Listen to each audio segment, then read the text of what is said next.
नमस्कार मित्रों, आपका एक बार फिर से मेरे YouTube चैनल पर स्वागत है।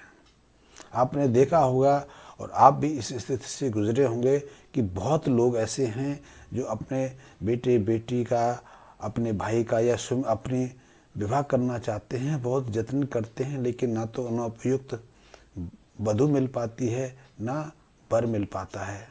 वो अपने बच्चों को लेकर या स्वयं अपनी शादी विवाह को लेकर बहुत परेशान रहते हैं। वैसे आज का तो ऐसा माहौल है, ऐसा वातावरण है कि प्रेम प्रसंग सामान्य बात हो गई है। लड़के लड़कियां अपनी इच्छाओं के अनुसार अपना जीवन साथी चुनने को स्वतंत्र हो गए हैं और कर भी रहे हैं, लेकिन फिर भी बहुत लोग पर्याप्त प्रयास के बावजूद भी अपने लिए जीवन साथी नहीं खोज पाते और विवाह को लेकर एक बड़ी समस्या बनी रहती है। इसीलिए बहुत लोग ऐसे हैं जो 40 साल की उम्र हो जाते हैं फिर भी अविवाहित रहते हैं, और बहुत लोग तो विवाह ना करने के कारण पूरी उम्र अविवाहित कुंवारे रह जाते हैं। ये एक समस्या बहुत तेजी से बढ़ रही है। उसके पीछे कुछ कारण हैं, उन कारणों को समझ लेंगे तो शायद आप विवाह की समस्या को सहजता से समाधान भी निकाल सकते हैं। जैसे यदि आपने अपने जवानी के अंदर, अपने किशोर अवस्था के अंदर अपने शुक्र को अशुभ बना लिया, मंदा कर लिया, तो निश्चित रूप से आपके जीवन में शुक्र संबंधी जितने भी कार्य हैं उनमें बाधा आएगी। आपको पहले तो वैवाहिक संबंध करने में, विवाह करने में ही परेशानी आएगी। आपको लोग पसंद करेंगे लेकिन रिजेक्ट कर जाएंगे। और कई बार ऐसा देखा है कि लड़कियां दिखाते दिखाते माँ बाप परेशान हो जाते हैं, या फिर लड़के लड़कियां देख देख के परेशान हो जाते हैं। पहले वो स्वयं रिजेक्ट करते हैं, फिर बाद में लड़कियां रिजेक्ट करने लगती हैं। इससे निराशा का, हताशा का भाव भी बन जाता है। और रिजेक्ट करना का अर्थ है कि शुक्र को मंदा करना। वैसे शुक्र को मंदा करने के लिए कई और भी कारण हैं। जैसे हम यदि गर्भावस्था में, एक प्रचलन हमारे यहाँ शुरू हुआ था कि गर्भावस्था में कन्याओं का वध करते थे, कन्याओं को अबॉर्शन के रूप में हम अपने शरीर से निकाल देते थे, अबॉर्शन करा लेते थे। ये प्रचलन बहुत चला, आज भी चल रहा है। इसके कारण शुक्र की अशुभता बहुत बढ़ जाती है और जीवन भर कई तरह की परेशानियां बनी रहती हैं। यद्यपि हम इन परेशानियों को शुरुआत में ध्यान नहीं देते, लेकिन जब हमें 20-25 साल के बाद जब बच्चे हमारे बड़े हो जाते हैं, या फिर हमारे अपने पारिवारिक संबंधों में, अपने गृहस्थ में तनाव की स्थिति देखने पड़ती है, लड़ाई झगड़े बढ़ जाते हैं, एक दूसरे पर अविश्वास का अभाव बढ़ जाता है, तो हमें चिंता होती है, लेकिन फिर भी हम उस गलती को स्वीकार करने को तैयार नहीं होते। इसीलिए वैवाहिक संबंधों में कई तरह की विघ्न बाधाएं खड़ी होती हैं। कभी कभी हम अनावश्यक दूसरों की विवाह शादियों में, दूसरों के ग्रस्त जीवन में हस्तक्षेप करते हैं। उससे भी हमारे शुक्र अशुभ हो जाते हैं। वैसे कुछ और भी कारण हैं जिनको मैं बताने की यहाँ ज़रूरत नहीं समझता, लेकिन पहले ज़माने में एक प्रचलन था कि जब भी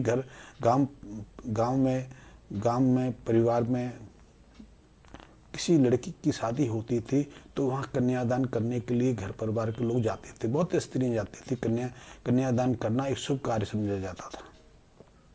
कन्या के चरण स्पर्श करके कन्यादान करना और उसके जो वर है उसका आशीर्वाद लेना, ये बहुत पुण्य का कार्य समझा जाता था, ताकि घर परिवार की लड़कियों के संबंध सहजता से अच्छी परिवारों में हो जाए। कई बार तो जिस लड़की का वैवाहिक कार्य हो जाता था उसके झूठा लड्डू भी अपने घर परिवार की लड़कियों को खिलाया जाता था। लड़कियों को खास करके अपनी सहेलियों को अपनी सहेली की शादी में शामिल होने के लिए प्रेरित किया जाता था। आपने टशन देखा हुआ है कि जीजा के जूते छिपाने का, जीजा से मजाक करने का और नाच गाना करने का,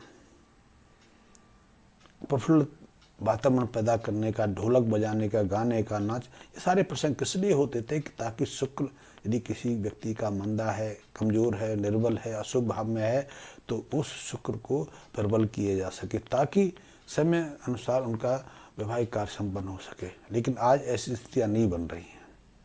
इसीलिए बहुत लोग कुंवारे रह जाते हैं, बहुत लोगों के वैवाहिक कार्य विघ्न बाधाओं से भरे रहते हैं। विशेष प्रयत्न करके भी वो अपने वैवाहिक कार्यों को संपन्न नहीं कर पाते। तो ऐसे लोग जिनकी जन्म कुंडली में शुक्र अशुभ है और अशुभ शुक्र संबंधी अशुभ कार्य ही करेंगे, तो ऐसे में उनके वैवाहिक कार्य में बहुत बाधाएं आएंगी। और जैसे तैसे यदि वो वैवाहिक कार्य कर भी लेंगे तो निश्चित जानिए कि उनका वैवाहिक दाम्पत्य जीवन सुखद नहीं रहेगा, स्थिर नहीं रहेगा और ये समस्याएं निरंतर बढ़ रही हैं। तो ऐसे में अपने वैवाहिक कार्य की बाधा को दूर करने या अपने गृहस्थ जीवन को स्थिर रखने के लिए हमें शुक्र संबंधी कुछ उपायों की मदद अवश्य लेनी चाहिए। जो सबसे पहले तो शुक्र को प्रसन्न करने का सबसे सहज तरीका है, सबसे सुखद तरीका है कि हमारे यहाँ तो साल में 2 बार नवरात्रि आते हैं, लेकिन नवरात्रि की कोई आवश्यकता नहीं है।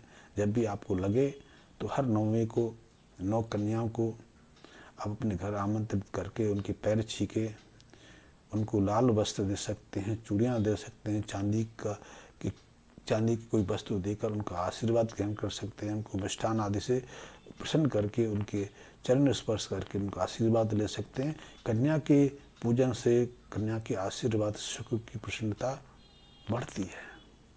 इसके अलावा आप गाय की सेवा कर सकते हैं। गाय की सेवा से भी शुक्र की प्रसन्नता हमारे ऊपर अपनी अनुकंपा बरसाने लगती है। इसके अलावा आप यदि शुक्र को प्रबल करना चाहते हैं तो आपने केले की पूजा करते बहुत स्त्रियों को देखा होगा। केले की पूजा करने का नियम ही इसलिए बनाया गया है ताकि शुक्र की प्रबलता बनी रहे। खास करके लड़कियों के वैवाहिक कार्य में किसी तरह की विघ्न बाधा ना आए, इसलिए केले की पूजा करना। आप केले की पूजा ना करना चाहें तो केले के वृक्ष को रोप सकते हैं, उसको पाल सकते हैं। आपने एक चीज़ और भी देखी होगी कि हमारे यहाँ पूजा कार्यों में आम की पत्तियों का बहुत महत्व है। पूजा के समय घर मेन जो गेट है उसके ऊपर नीम की जो आम की पत्तियों की बांधी जाती हैं। पूजा कार्य के आसपास नीम की पत्तियों को स्थापित किया जाता है। यहाँ तक कि नारियल को स्थापित करने के लिए भी आम पत्थरों का इस्तेमाल होता है। अपने बहुत मंदिरों पर, बहुत पुरानी चित्रकलाओं पर देखा होगा कि वहाँ आम के पत्थरों का कितना महत्व बताया जाता है।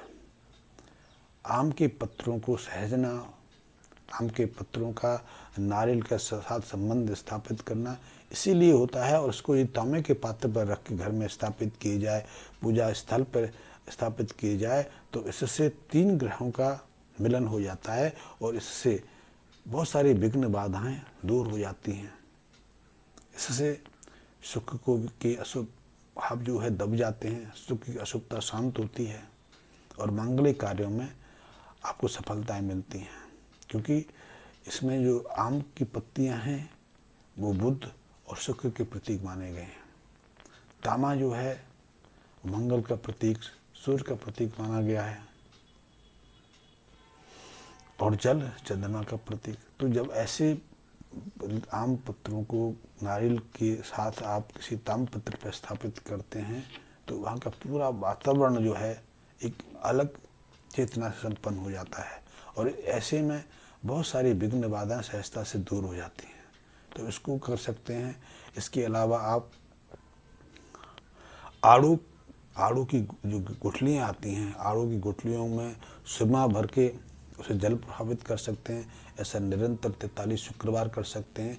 इससे भी शुक्र को बल मिलता है, शुक्र की मंदापन, अशुभ प्रभाव शांत होता है और वैवाहिक जैसे मांगलिक कार्यों की जो रुकावट है, जो दोष हैं, वो दूर होते हैं। तो जिन लोगों को वैवाहिक कार्य में विघ्न बाधाएं आ रही हैं, विवाह सहजता से संपन्न नहीं हो पा रहा है, उन्हें ऐसे उपायों को अपनाना चाहिए। और हाँ, मैं जैसे पहले कह चुका हूँ कि यदि आप लाल किताब को जानना चाहते हैं, समझना चाहते हैं, लाल किताब से किसी तरह की मदद लेना चाहते हैं, मेरे से संपर्क करना चाहते हैं, तो मेरे इस YouTube चैनल को लाइक करें, सब्सक्राइब भी कर लें और अपनी यदि कोई समस्या है तो मेरे कमेंट्स बॉक्स में लिखें ताकि मैं आपकी उस समस्या का निराकरण कर सकूं। धन्यवाद मित्रों।